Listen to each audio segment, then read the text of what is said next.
So today did ankle picks into closed guard, open the closed guard again. Yeah. So same thing we did on Sunday and last Wednesday. I had a lot of trouble again with when you don't capture the wrist. I need to be pushing down more. When people are doing it to me, it's like crazy. It's like shit. So I think I need to be pushing down more. Let's see. Okay, so that was in class. I did a private with Tim after.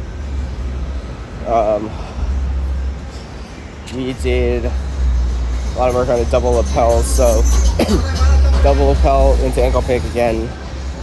Double lapel into single leg. Oh, in class? We did, in class, we also did double lapel into double leg. Yes.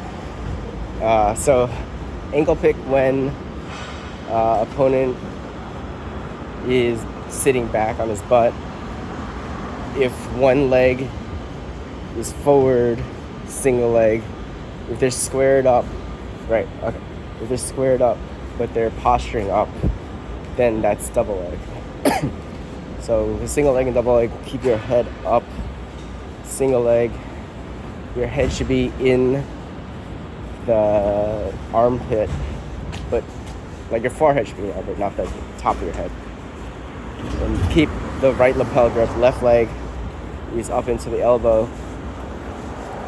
Take a small step to open your hips and then push them down to where your foot was. So Tim said matches like a triangle where your feet originally were and then where your left foot is now, and then you want to put them where your left foot was. Double leg is if they posture up but they're square to you. Yeah, we did do that today. Cheers.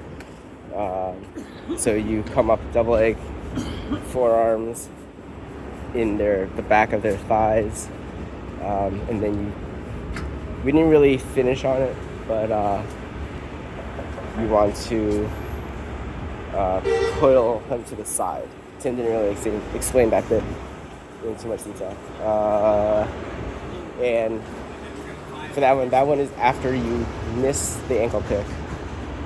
In response to the ankle pick. So you miss the ankle pick. So your first knee is down, and then so you go to the second knee down and come up when you do the double. So first knee is down to the ankle pick. He postures up.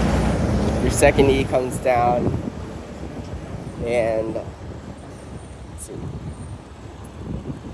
Your second knee comes down, first knee, I guess, comes up and drives as you do the double leg.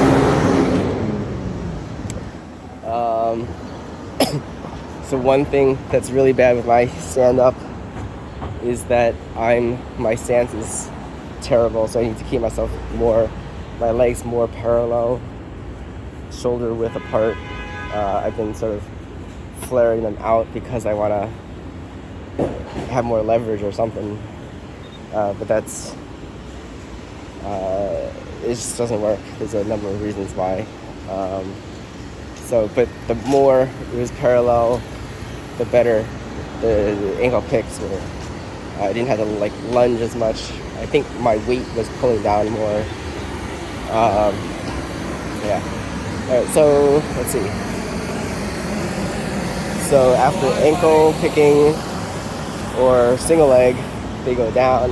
You do a pass, we did the side smash for that. I keep on messing up with the left hand goes down to the back. Keep on grabbing knees or something, so left knee goes down. Right arm goes to lapel, and then you turn crunch. He's saying be patient with that. Don't smash until you have the right positioning. Um,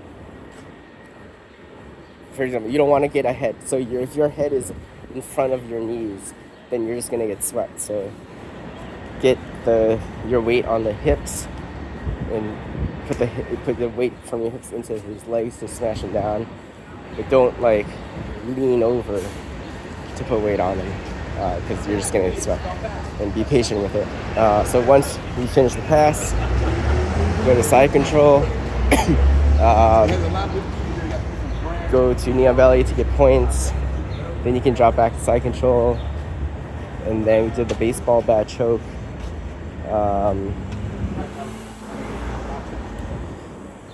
So baseball bat choke details.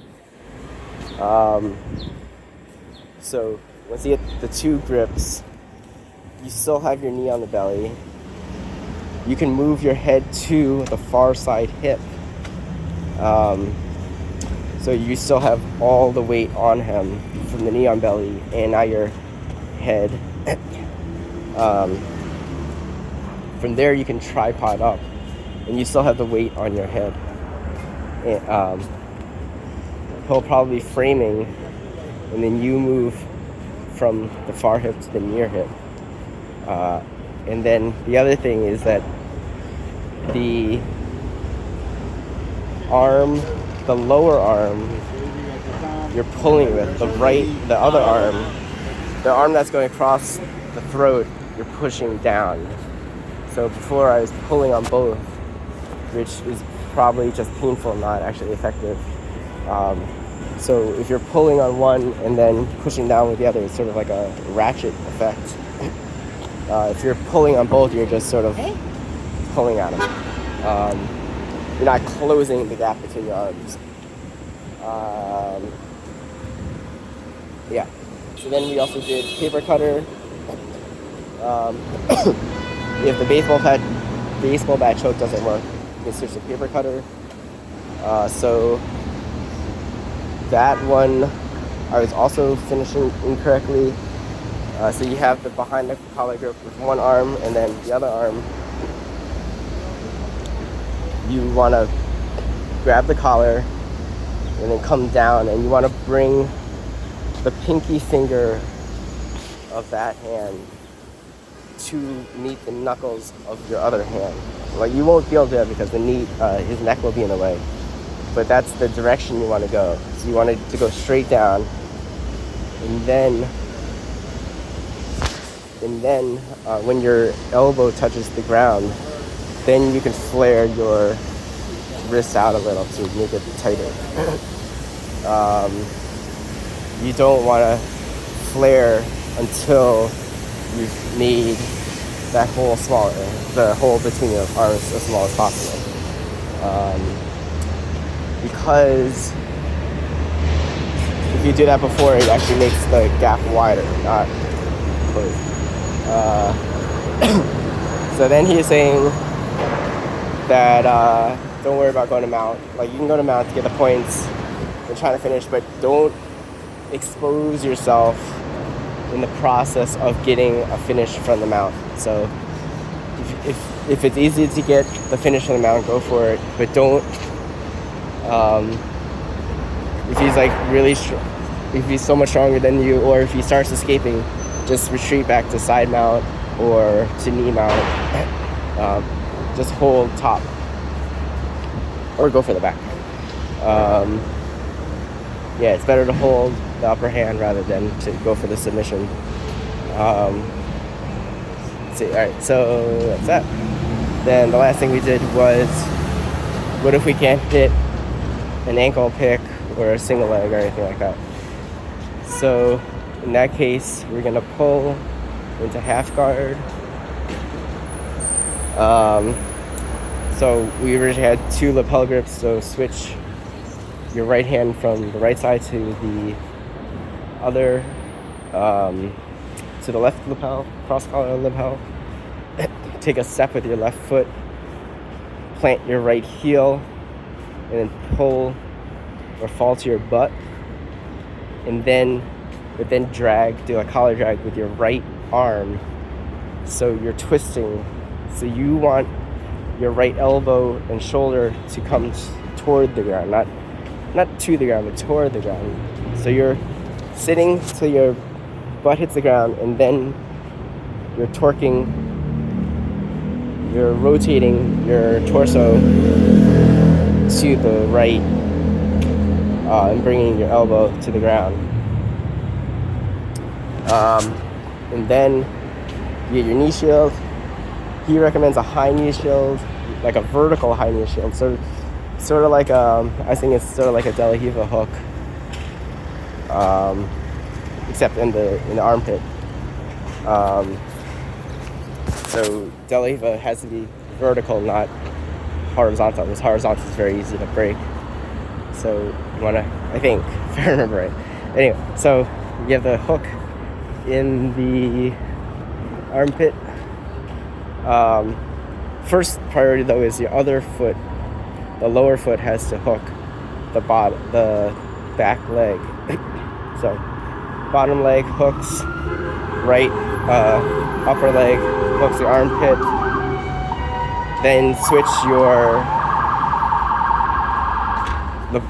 you kept the lapel grip. So switch your left lapel grip to across lapel, hold, then sleeve grip with the right hand, punch the sleeve through underneath toward your legs, and then pull to do an off balance pull to overhead.